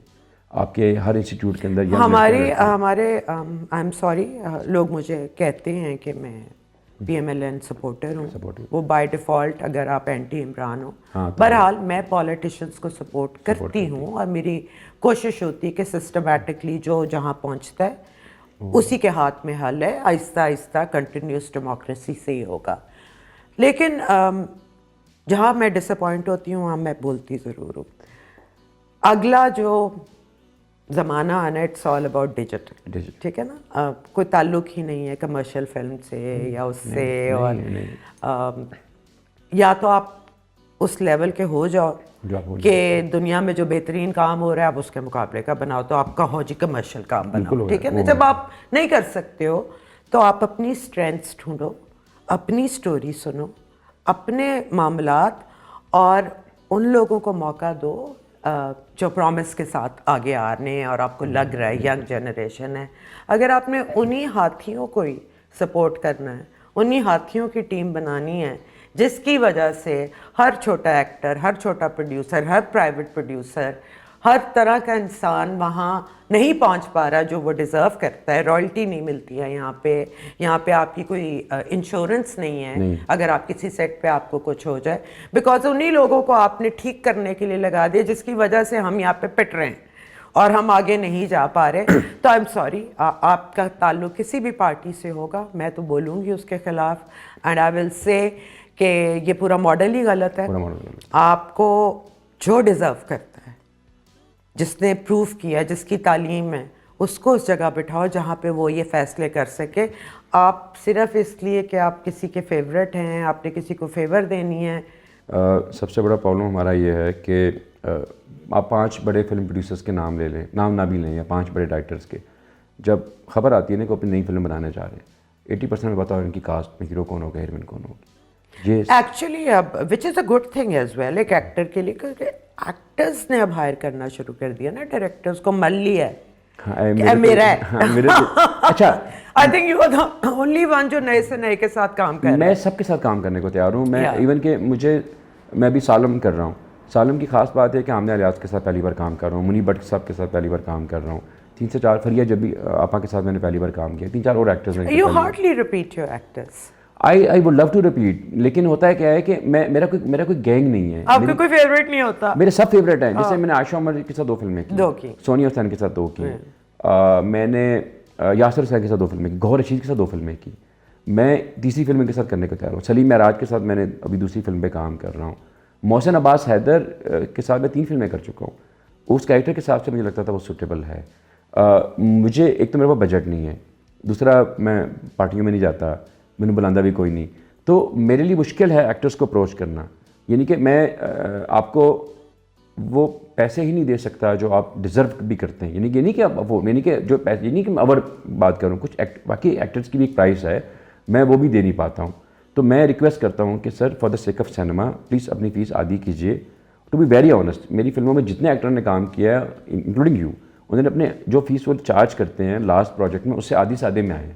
तो मैं सिर्फ क्या ऑफ़र कर सकता हूँ, इज़्ज़त, मेरे पास बहुत है देने के लिए, बहुत अच्छा एक एनवायरनमेंट जो आप मेरे सेट पे देख लिया। तीसरी बात यह है कि मैं आपको एक बहुत अच्छा कैरेक्टर दूंगा। मैंने जो आपको ब्रीफ दिया था मैंने वैसा ही आपको दिखाया, ऐसा कुछ नहीं हुआ। मैं करूं कुछ के लिए, आपको पता है आपने मेरे साथ क्या किया। हाँ, एक दूसरे शॉट्स के ऊपर। अच्छा चलें, थोड़े से मैं लाइट सवालात पे आती हूँ और दोबारा फिर हम सीरियस गुफ्तगू पे आएंगे। आइए। ये मेरा एक ये होता है जिससे किसी पर्सनालिटी के बारे में पता चलता है। कॉफ़ी और T? Black coffee. Coffee. Pizza burger? दोनों में आजकल नो। लेकिन अगर पिज़्ज़ा।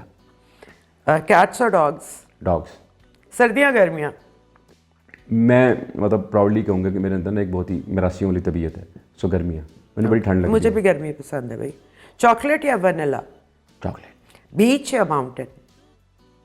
माउंटेन। मैं पहाड़ियों हूँ, एबटाबाद से हूँ तो। ओके। बुक्स या movies? Always books books books books books. मेरे पास 16,000 से ऊपर बुक्स है। मेरा वाहिद जो नशा है, मैं सिगरेट मांग के पीता हूँ, कॉफ़ी आपने पिला दी है, मैं सिर्फ किताबें खरीदता हूँ। अरे वाह, आप पढ़ते भी हैं? बहुत ज़्यादा। मॉर्निंग या रात? रात। आईफोन या एंड्रॉयड? मेरे पास आईफोन आज तक नहीं है, एंड्रॉयड। कराची में वैसे भी छीन लेते हैं तो एंड्रॉयड। फिक्शन या नॉन फिक्शन? बोथ। मैं दोनों पढ़ता हूँ, बहुत ज़्यादा पढ़ता हूँ। अच्छा मुझे बताएं कि आपके बारे में सबसे रिडिकुलस कोई खबर जो फैली हो।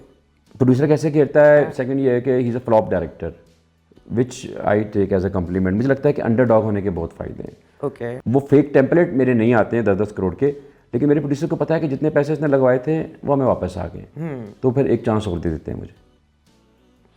अच्छा, कोई ऐसी किताब जिसने वाकई आपकी ज़िंदगी पे कोई असर डाला और जो एक होती है उस उम्र में आपने पढ़ी होती है जहाँ से किताब के नशे में आप अपनी ज़िंदगी में फिर आ गए? मोराकामी की है नॉर्वेजियन वुड, वो बड़ा हार्ट ब्रेक के बाद मैंने पढ़ी थी। है तो वो टीनेजर्स का रोमांस है, लेकिन मुझे उसने बहुत वो किया। एक नावल है म्यूजियम ऑफ इनोसेंस है ऑरहान पामक का। I love him. I love him. एक आदमी की कहानी है जिसकी महबूबा उसको छोड़ के चली गई। मैं उसका जब गई थी टर्की में उसका वो घर और म्यूजियम देख के आई थी। वो किताब पढ़ने वाली है, तो मैंने पढ़ी। मैं मिलान कुंडेरा का बहुत बड़ा आशिक हूँ। सेम है। मिलान कुंडेरा की वो वाली like a Bible to me, unbearable likeness of the being. उससे बड़ा और आपको पता है कि उसके ऊपर एक फिल्म भी बनी है, and it is equally good. बुरी नहीं है वो फिल्म बहुत, लेकिन वो किताब इतनी बड़ी है कि आप अब देखें। अभी मैंने शुरू नहीं की, जो गार्सिया की अब आ गई है 100 Years of Solitude, यही आई है। मैं कहाँ पर हूँ कि इतना बड़ा फिक्शन, इतना बड़ा नावल है। मैं एक जो है एना करनीना, उसका फैन हूँ मैं।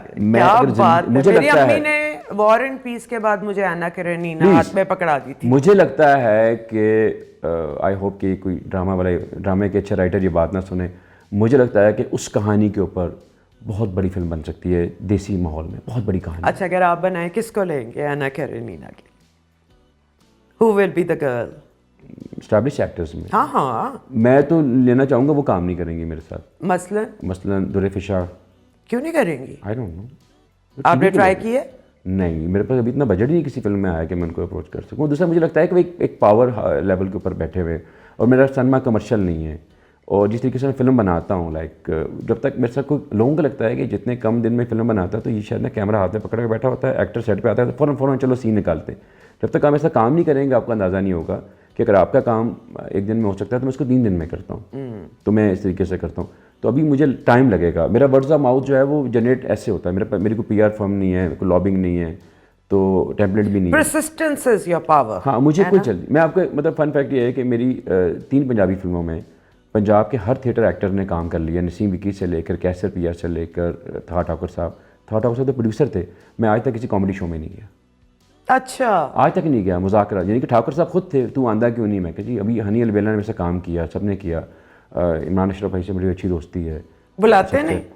एक दो बार मतलब ठाकुर साहब मतलब वो प्रोड्यूसर थे, क्यों नहीं, मुझे आफ्ताब इकबाल साहब मतलब हर जगह था, मैं नहीं जाता हूँ। मुझे लगता है कि मैं क्यों बताऊँ कि मैंने क्या किया है। आप बताएं ना मेरी फिल्म में कि आपको एज एन एक्टर कैसा लगा काम करके। हाँ। तो एक्टर्स का काम है जाके बताना, मेरा क्या काम है वहाँ जाके चार जुगतें सुन के फिर बताना। नहीं, लेकिन एक कुछ बातें होती हैं जो सिर्फ डायरेक्टर को ही मालूम होती हैं ना। वो मैं आपके साथ कर रहा हूँ। मुझे पता है कि यहाँ पे एक सवाल जवाब हो रहा है। जैसे मैंने वाहिद एक इंटरव्यू दिया, वो जावेद इकबाल के ऊपर दिया बीबीसी को, क्योंकि वो एक सीरियस सवाल थे।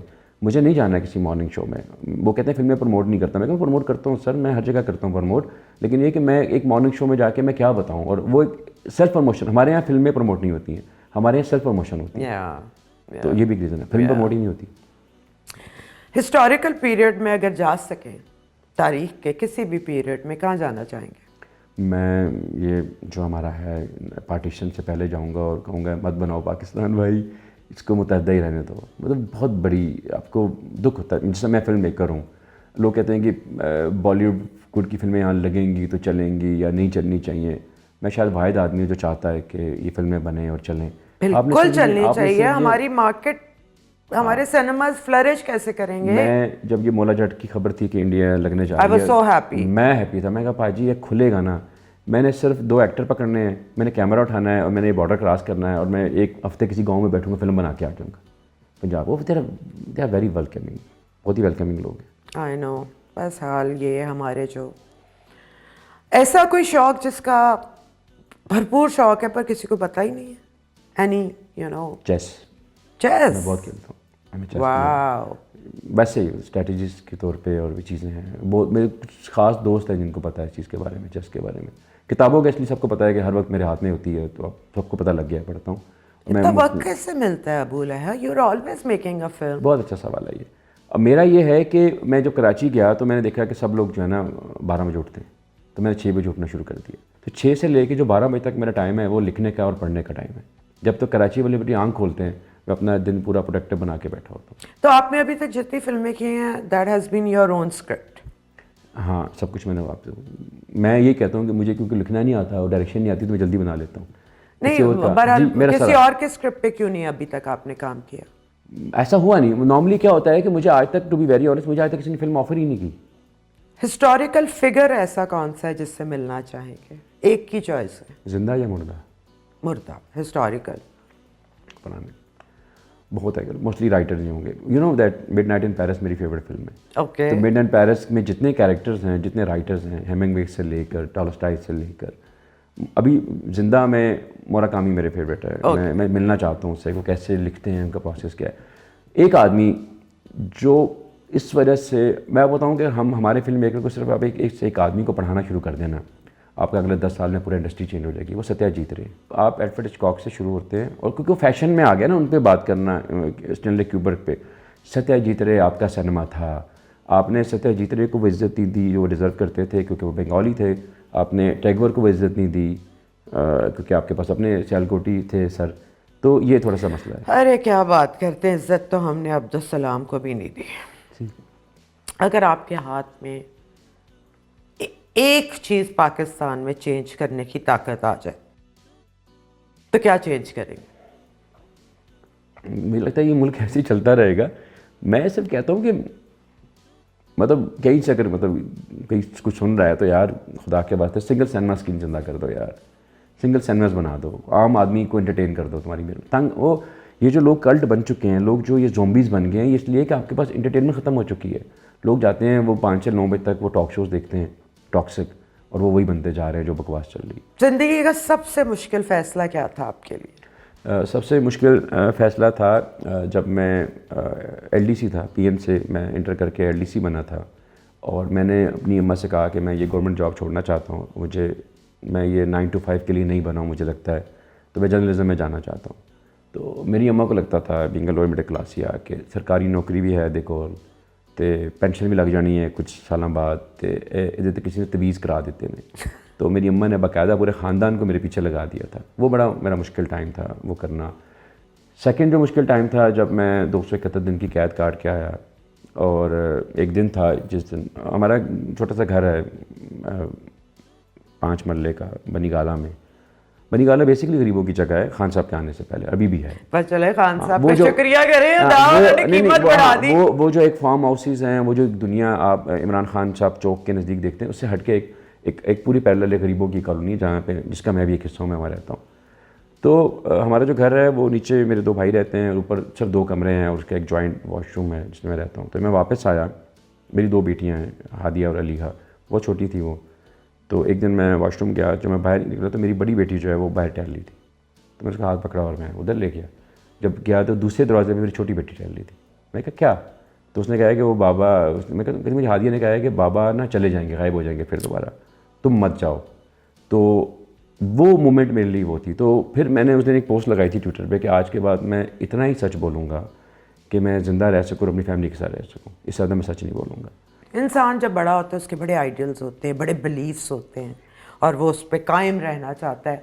लेकिन विद एज यू रियलाइज़ कि यार ये तो मैं गलत आइडियल था, मेरी सोच गलत थी, ये तो बिल्कुल गलत हुआ है। ऐसा कोई सोच जो चेंज हुई हो? हाँ, 2 लोग हैं। एक तो क्योंकि मैं जर्नलिज्म से पहले भी अखबारें और कॉलम पढ़ने और इस किस्म की चीज़ों में था, तो पॉलिटिकली ही मैं लोगों को शायद हम वाहिद कौम है जो सबसे ज़्यादा सियासत डिस्कस करते हैं हर हमारी जगह पे। एंटरटेनमेंट पर हाँ, साढ़े तो थड़ियाँ तो बैठ के भी गल्ला करनी है, वो करनी है। तो मैं भुट्टो साहब को बहुत आइडियलाइज़ करता था और बहुत ज़्यादा, मैं समझे कि एक छोटा सा नन्हा मुन्ना जाला था। देन जब मैंने पढ़ना शुरू किया, देन वो 71 कॉन्स्टिट्यूशन में जो अहमदियों के साथ जुल्म हुआ, जो ओवरऑल हुआ, मैंने पढ़ा तो मैंने कहा बेसिकली तो ये बहुत बड़ी जुल्म कर गए इस मुल्क में, एक अक़लियत को के ख़िलाफ़ जो है एक माफिया को लाइसेंस टू किल देके। सॉरी टू से, लेकिन ये हुआ। तो वो हुआ। सेकंड जो है बड़ा एक फ़न फैक्ट है कि मैं इमरान खान साहब का बहुत बड़ा फ़ैन था। मैं भी। अच्छा, तो मुझे किसी ने कहा कि आप कैसे कह सकते हैं कि जो पीटीआई के लोग गालियाँ देते हैं? मैंने कहा क्योंकि जब मैं पीटीआई में था तो मैं बहुत गंदी गंदी गालियाँ देता था। रियली? हाँ। अच्छा, कोई आपका ऐसा यकीन जिससे दुनिया मानती ही नहीं? मुझे लगता है कि जो पाकिस्तानी सिनेमा है वो हर साल ऑस्कर ला सकता है। इससे तो मैं भी नहीं मानती। Thank you very much. चले, मुझे ये बताएं कि अभी तक जिनके साथ काम किया है सबसे ज़्यादा मज़ा किस एक्टर के साथ आया? एक नाम, सबसे ज़्यादा। फैसल कुरैशी। सबसे ज़्यादा तंग किसने किया? अबू लिहान है सबको। ये इट्स अ ट्रू स्टेटमेंट। मुझे तो बिल्कुल नहीं किया आपने। मुझे अच्छा, इसको मेरा एक है कहना, जितने एक्टर्स से मैंने काम किया, आपने मेरे साथ काम करके देखा, एक्टर सेट पे आता है, उसको कंफर्ट जोन जो भी उनका एक प्रोसेस है, मैं उसकी कदर करता हूँ। मुझे एक्टर सेट पे आने के 5 मिनट के बाद सेट पे नहीं चाहिए। आप अपना प्रोसेस लीजिए, मेकअप, स्टाइलिंग, मेमोराइज़ करने का। जब आप सेट पे आएँ तो वो 100% वो कैरेक्टर, अल्हम्दुलिल्लाह मेरे साथ जितने लोगों ने काम किया इंक्लूडिंग यू, जब सेट पे आए तो उन्होंने अपना 1000% डिलीवर किया। ये बड़ी ऑनेस्ट स्टेटमेंट है, मुझे किसी ने तंग नहीं किया। अच्छा, किसी ने तंग नहीं किया? मैं नखरे मुझसे किसने लोग नाराज सबसे हैं। ज़्यादा किए? सॉरी, नखरे किसने किए सबसे ज़्यादा? नहीं ये कोई भी अच्छा, नाम नहीं लेंगे नहीं, ना? नाम मतलब मुझे अच्छा, समझ- सिर्फ इसमें बता दें, नखरे ज़्यादातर जेंट्स करते हैं या फीमेल? जेंट्स फीमेल नहीं करती हैं। मैं बता रहा हूँ, मैं आपको मिसाल देता हूँ। जैसे हम आते हैं, सोनिया हुसैन की बात करते हैं। सोनिया हुसैन साहिबा के बारे में कहा जाता है कि वो थोड़ा लेट आती हैं, चीज़ें आती हैं। मैंने उनके साथ 2 फिल्में की हैं। लियारी के अंदर हमने शूट किया, सुबह 6 बजे बंदी सेट पे होती थी। अगर वो कहीं 3-4 घंटे अगर वो लेट भी आई हैं, जो बड़ा लव अबाउट हर कि वो सेट पे जब आती है तो एक रात पहले कि उसको पता था कि आज मेरे 4 सीन होने हैं, उसको एक एक सीन के डायलॉग, ये चीज़ें याद होती हैं। जब मैं आपके साथ काम कर रहा था पहले दिन, तो इतना लंबा मोनोलॉग था और वो आपने ऐसा उसको इम्प्रोवाइज़ किया हुआ था। मज़े की बात है कि मेरे स्क्रिप्ट में जो सबसे मेरा जो फेवरेट पार्ट था जो आपने प्ले किया, आपने बहुत से जुमलों को खुद से ही पंजाबी में ट्यून कर दिया। वो इतना मज़े का लगा उर्दू से जो पंजाबी में जो आपने गियर शिफ्ट किए, स्विच किया अपने आप को, वो मेरे स्क्रिप्ट में नहीं था। वो आपके अपना, लेकिन वो एटलीस्ट हमने बहुत डिस्कस करके किया। हाँ। ये ऐसा नहीं था कि मैं नहीं, गई और मैंने कर नहीं, दिया। नहीं, वो बहुत अच्छा Because लगा। I myself a director's actor. हाँ, तो आप मुझसे नहीं होता खुद से। हाँ, नहीं, लेकिन आप कैरेक्टर में आ गई थी तो वो आई रियली एंजॉयड इट। तो मुझे हालांकि जब देखा तो बहुत गलतियां भी समझ आई और सोचा अगली दफा ये नहीं करना, बिकॉज हमें भी तो कोई सिखाता नहीं है ना, हम भी अपनी ही गलतियों से सीख के बेहतर होने की कोशिश। तो टू बी वेरी ऑनेस्ट, ये मेरे को स्टेटमेंट है कि मेरे साथ जिस आदमी ने भी काम किया, जिस एक्ट्रेस ने भी काम किया, तो लिटरली उसने एहसान ही किया है। क्योंकि अगर आप सुनेंगे ना मेरे सेटों की कहानी के किसी एक आदमी ने बदतमीज़ी की, किसी एक आदमी ने शाउट आउट किया, किसी आदमी ने मुंह बना लिया, तो वो मैं ही निकलूंगा। या यू नो दैट। अच्छा, मुझे ये बताएं कि किसी ऐसे कौन है अभी जहन में कोई एक्टर जिसके साथ बहुत दिल है काम करने का? मेरी ऑलमोस्ट सबके साथ मैं काम कर रहा हूँ, कर चुका हूँ। एनीवन जो है दिल में कि नेक्स्ट मैं इसके साथ काम करना चाहूँगा? अच्छा है नहीं, है मतलब बहुत से लोग हैं, मुझे कोई भी मिल जाए। ओके चलो, who is your favourite actor these days? मैंने पाकिस्तान के अंदर, हाँ, पाकिस्तान में जो मेरा फेवरेट एक्टर वैसे मतलब उसके साथ मैं 2 फिल्में कर चुका हूँ। गौहर रशीदी, रियली? अल्लाह, मुझे लगता है कि वो हिला सकता है वो लोगों को ना। वो बहुत बड़ा अदाकार है, बहुत बड़ा अदाकार। और अदाकारा? अदाकाराओं में मैं सारा नूर अब्बास का बहुत बड़ा फ़ैन हूँ। मुझे लगता है कि उससे खूबसूरत पंजाबी हीरोइन नहीं कोई बन सकती। Really? She is the only one जिसको आप आसिया जी के साथ भी कंपेयर कर सकते हैं, किसी के साथ भी कर सकते हैं। बहुत हसीन है उनका। मुझे लगता है कि जब भी वो पंजाबी फिल्म करेंगी वो बहुत हिला के रख देंगी। Why are you so much interested in Punjabi films now? Very good. मुझे लगता है, और बहुत पहले से मैं कह रहा हूँ कि पंजाबी सिनेमा जो है वो ग्लोबल सिनेमा है। अब मुझे अगर नेटफ्लिक्स पे जाना है अबू लिया को या किसी भी पाकिस्तानी फिल्म मेकर को जाना है तो वो उर्दू फिल्म बना के नहीं जा सकता, क्योंकि उर्दू में आपका मुकाबला करण जौहर से लेकर इवन पुष्पा का भी डबिंग वो आ गया। आपके पास 200-400 करोड़ का बजट नहीं है, आपके पास शाहरुख खान नहीं है, आपके पास आयुष्मान खुराना भी नहीं है इंडी वाला सिनेमा कि जिसकी बेस पे आप 100 करोड़ का अपना नैरेटिव खड़ा कर सकें। पंजाबी सिनेमा के अंदर आप इन्फिल्ट्रेट कर सकते हैं। आपने मौला जट बनाई है। प्रॉब्लम ये है कि मौला जट के बाद उसको कैश कराने के लिए आगे बस 4 पंजाबी फिल्में नहीं थी। यानी कि मौला जट के बाद अगर कुछ 4 पंजाबी फिल्में हैं, 3 तो मेरी हैं जो एक्चुअली अगले साल OTT पे इंटरनेशनल रिलीज़ मिलने वाली हैं। तो पंजाबी सिनेमा जो है मुझे लगता है कि वो एक वाहिद तरीका है, क्योंकि सरदार मरता है लाहौर पे, सरदार मरता है आपकी पंजाबी पे, सरदार आपके एक एक कॉमेडी एक्टर के ऊपर मरता है। तो आप अपना पंजाब को दिखाने में आपको क्या मसला है? क्यों आपको पंजाब बहुत ही सटल है, बहुत ही खूबसूरत है, आप क्यों शर्म महसूस करते हैं? मैंगो चाट हमने इसीलिए बनाई कि लोगों को एक पहली बार हम लोगों को एक सटल कैरेक्टर, हमारा कोई कैरेक्टर झुकते नहीं मारा, हमारा कोई कैरेक्टर लाउड नहीं बोल रहा, हमने किसी कैरेक्टर को भड़कीले कपड़े नहीं पहनाए, हमने एक खूबसूरत सी एक फिल्म बनाई है जो कि जिसकी लैंग्वेज पंजाबी है। तो मुझे लगता है कि पंजाबी सिनेमा में बहुत ज़्यादा स्कोप है। अच्छा, आपकी किसी आने वाली फिल्म में हम माहिरा या फवाद को देखेंगे? मैंने एक स्क्रिप्ट है जो कि वो एक मर्डर मिस्ट्री है, थ्रिलर है, वो मैंने शहरयार मुनव्वर को सुनाया था और वो मुझे माहिरा खान जी के पास ले गए। मैंने उनको स्क्रिप्ट सुनाया और उनको भी अच्छा लगा, और फिर उनकी जो एंगेजमेंट है, फिर मेरे अपने जो मामलात हैं, वो फिल्म बन नहीं पाई। तो ये है, मैं ओपन हूँ, मेरे साथ कोई भी काम करना चाहे, लेकिन मेरे 2 सेंट्स हैं सबके लिए कि जो पैसे आप अफोर्ड करते हैं वो मैं, प्रोड्यूसर अगर अफोर्ड भी करेगा तो मैं आपको उसको देने नहीं दूंगा आपको। मुझे लगता है कि for the sake of cinema, अब जैसे मुझे याद है कि जब मैं जावेद इकबाल में आशा उमर को कास्ट करने के लिए गया तो उन्होंने मुझे कहा कि जो पैसे आप मुझे ऑफ़र कर रहे हैं अली भाई, ये तो मैं यहाँ पे बैठ के एक इंस्टा की पोस्ट लगाती है। मैंने कहा ट्रू, लेकिन सिनेमा के लिए इस कैरेक्टर को देखिए, आए साथ यासर हुसैन ने जितने कम पैसे लिए, मेरे यासर हुसैन के आप जितने एक्टर्स ने मेरे साथ काम किया है वो अपनी मार्केट फीस चाहते।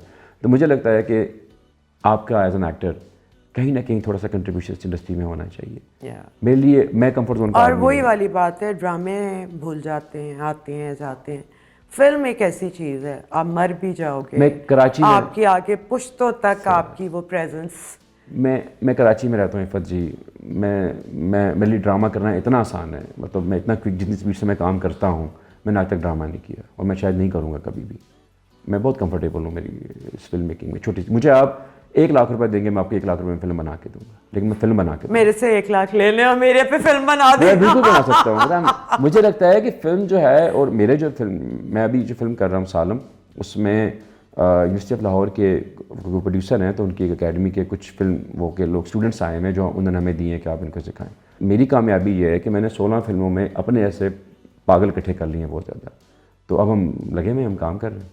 हर एक्टर जो होता है ना वो फिल्म करना चाहता है, क्योंकि वही ना, फिर आप सदियों तक जिंदा रहते हो। ये एक वो मीडियम है, किताब वो मीडियम है, एक फिल्म वो मीडियम। ड्रामा समाव नहीं है।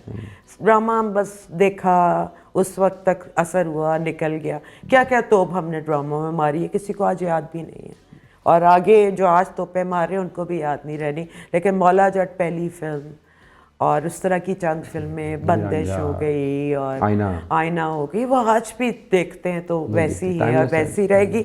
जाने से पहले मैं थोड़ा सा जानना चाहूँगी कि फ्यूचर में नियरेस्ट फ्यूचर में हम अबू लहा से क्या एक्सपेक्ट करें? आप मुझसे बस फिल्में एक्सपेक्ट कर रहे हैं। मैं अभी इस वक्त जो है मैंगो चैट रिलीज़ होने वाली है, एक फैमिली कॉमेडी फिल्म है। सालों में एक हार्डकोर एक्शन फिल्म है। इसके अलावा दिलदार सदके कर रहा हूँ, मेरी पहली लव स्टोरी है। मेरी क्योंकि 18 किताबें हैं और मुझे लगता है कि वाहिद एक जॉनरा जो मुझे लगता है मैं बहुत अच्छा लिख सकता हूँ वो लव स्टोरी, जो मैंने आज तक नहीं लिखा। Alright. और तो मेरी पहली लव स्टोरी पंजाबी में है, तो मैं बड़ा एक्साइटेड हूँ। और मेरे ही एक नावल के ऊपर, पटियाला शाही एक मेरा नावल है, उस पर बेस्ड है। और उसके अलावा मैं ख़ुद प्रोडक्शन में आ रहा हूँ एज ए प्रोड्यूसर। मुझे लगता है कि अब मेरी कंट्रीब्यूशन है कि मेरी फिल्में सम हाउ कंप्रोमाइज़ का हमालिया बनती जा रही हैं, क्योंकि प्रोड्यूसर्स डायरेक्टर बनने के चक्करों में अब मैं कंप्रोमाइज़ करना शुरू हो गया हूँ। मैं डायरेक्टर्स की बातें प्रोड्यूसर की बातें मान लेता हूँ। टकसाली गेट के ऊपर आपको शिकायत है, 4 लोगों का, मुझे खुद अपने आप से शिकायत है। हर कोई आपको आयशा उमर और शबीर शाह जैसा प्रोड्यूसर नहीं मिलता जो 1 महीने बाद कहे कि ओके डायरेक्टर कट निकालो, यू आर राइट। हर बार ऐसा नहीं होता। तो अब मैं अपनी पहली फिल्म एज ए प्रोड्यूसर करने जा रहा हूँ, सूरमा के नाम से। स्पोर्ट्स एक्शन फिल्म है, पंजाबी ज़ुबान में। सूरमा मेरी पहली फिल्म है जिसमें मैं दिखाऊंगा कि मैं क्या कर सकता हूँ। और उस फिल्म के ऊपर मेरे साथ कोई भी काम करना चाहे इन्वेस्टर्स हैं, प्रोड्यूसर्स हैं या एक्टर्स हैं, सिर्फ मैं कहूँगा सर यही मेरा शो है, आप मुझ पर ट्रस्ट कर लें, आ जाएँ। इसमें कुछ भी गलत होगा मैं उसको ऑन करूँगा, लेकिन ये मेरा शो है। और मैं हर साल दिसंबर में आया करूँगा। तो दिसंबर 2025 में आप मेरी पहली एक ऐसी फिल्म देखेंगे जिसके बारे में मैं कह सकूँगा इसमें मैंने कोई कॉम्प्रोमाइज़ नहीं किया। इंशाल्लाह। एक्सीलेंट। और जाने से पहले थोड़ा सा फ्यूचर ऑफ सिनेमा इन पाकिस्तान आपको क्या नज़र आ रहा है, और गवर्नमेंट को किस रास्ते पे चल हेल्प करके हम बड़े हो सकते हैं? मुझे लगता है कि क्योंकि सिनेमा पंजाब का है और ये इस हवाले से बहुत बड़ी जिम्मेदारी है पंजाब गवर्नमेंट के ऊपर, जो भी इसको कर रहा है। मैं पार्टी फिल्म सिटी बन रही है और पता नहीं क्या क्या हो ऑफकोर्स बन रहा है, लेकिन सवाल यह है कि आप वो जो हर साल जो यूनिवर्सिटी से जो फिल्म मेकर यंग लड़कियां निकल रहे हैं, उनकी फिल्में दुनिया में लेके जाने का मैकेनिज़्म क्या है। वो एक शॉर्ट फिल्में बना रहे हैं, खुद से स्ट्रगल कर रहे हैं। वो क्यों? आपके लिए कितना मुश्किल है 10 करोड़ में 10 नए राइटर, 10 नए, और उनमें से एक फिल्म किसी कांस में खड़ी हो जाए, कहीं खड़ी हो जाए। आप इंडिया कर रहा है ये काम, सऊदी अरेबिया कर रहा है, ईरान कब से करता आ रहा है। जब भी पाकिस्तानी सिनेमा दुनिया अपनी शनाख्त बनाएगा, इंडी सिनेमा से बनाएगा, ऑफबीट से बनाएगा, एक आर्ट मूवी बनाने के लिए टकसाली गेट जितने में बनी है उससे आधे से आधे पैसों में बन सकती है। कहानी कहने की सलाहियत होनी चाहिए, आपको कहानियाँ बतानी हैं, आपको बड़ा कैमरा नहीं चाहिए, आपको ए लिस्ट एक्टर्स नहीं चाहिए, सूटेबल एक्टर्स पकड़ें, थिएटर के नए एक्टर्स को मिक्स एंड मैच करें।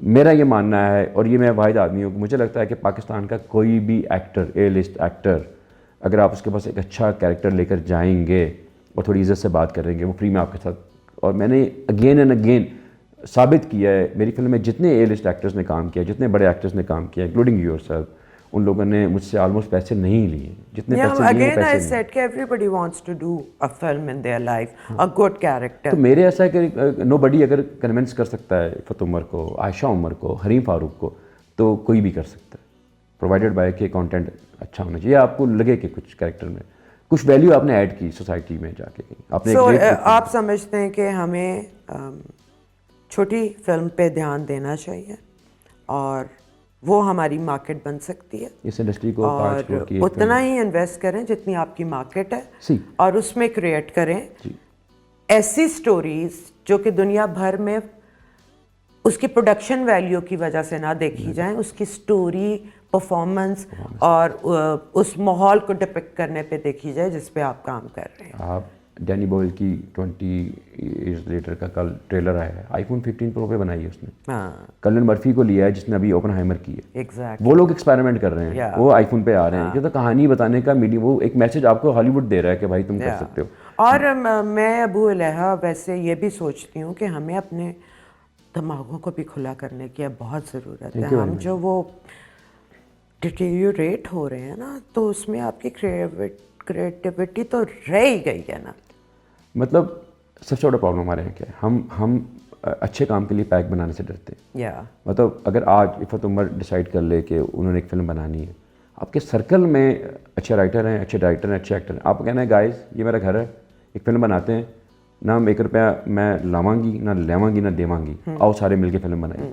एक फिल्म आपने एक मार्केट में एग्जाम्पल सेट करनी, हर आदमी पैसे बना रहा है कमर्शियल से, टीवी से, कोई एक 15-20 दिन निकाल के वो उसको कुछ नहीं हो नहीं पाएगा।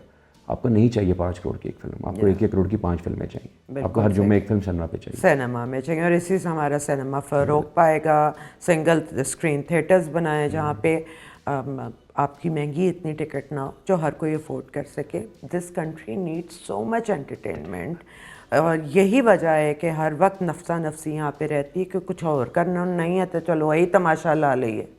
आपका सिनेमा का हॉल एक बार 10 लोग आते हैं तो फिल्म चल पड़ती है. AC सब खर्चे वही हैं. 1000 का टिकट है. वो शुरू की 5 लाइनों का टिकट कर दो यार, 200 रुपये कर दो. पब्लिक आएगी. पब्लिक को फुटफॉल तो बनाओ, इंसेंटिव तो दो ना थोड़ा सा. आई डोंट नो हम क्यों गरीब आदमी को सिनेमा पे लगता है हमारे कॉर्पोरेट गंदे कर देगा. नहीं करेगा. चलें, thank you so much Abu Laha and I wish you all the best. और आप बनाते रहें. And I think the most आपकी जो पावर है, आपकी कंसिस्टेंसी है, परसिस्टेंस है, और नॉट गिविंग अप है. और this is what you need in film making. क्योंकि लीड होना चाहिए. हाँ, वो मैं हूँ. और जज्बा नहीं आपका ख़त्म होना चाहिए. एंड लेट्स सी आगे आगे आप क्या बनाते हैं. Thank you. बहुत शुक्रिया आपने इनवाइट किया. Thank you. और इसके साथ ही मुझे इजाज़त दें. बहुत जल्द आपकी खिदमत में फिर हाजिर होंगे. Say it all with Iffat Umar.